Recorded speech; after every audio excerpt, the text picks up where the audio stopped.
In this video, we're going to cover how you install bales on end between studs. We use the acronym BOEBS as we're describing it.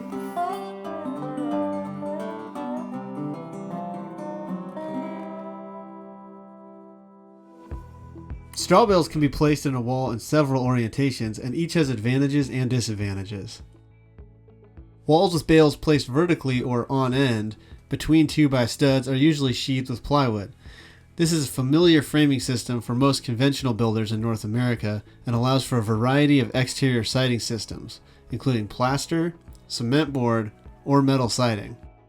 Conveniently, 3-string straw bales in North America just fit between studs set at 24-inch centers.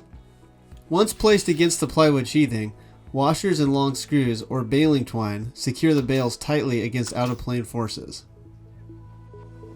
Because plywood sheathing is at the low end of vapor permeability, building with bales on end is best done in areas characterized by mild winters and warm, dry summers.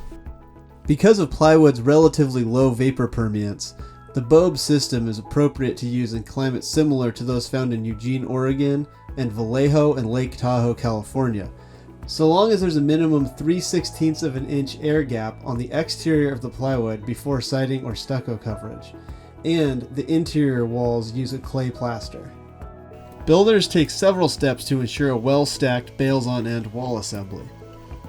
Many will first trim the ears from the bale ends so the bales stack more tightly, which will require less stuffing later. Bales are set on the sill plate and tipped into the wall.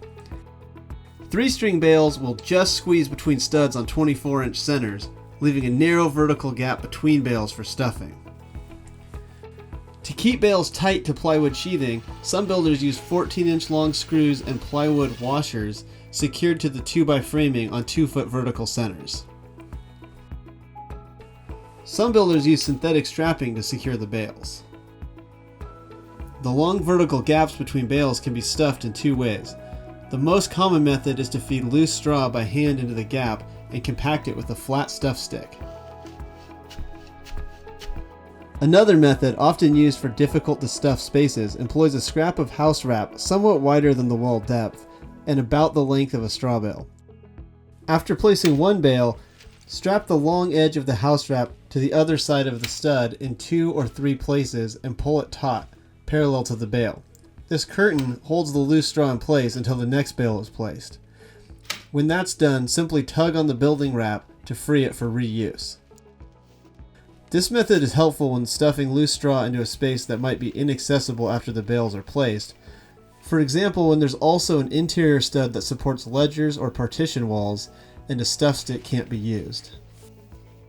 Subsequent bale courses are installed in the same way. Bales are placed on those below and tipped forward snug between the studs.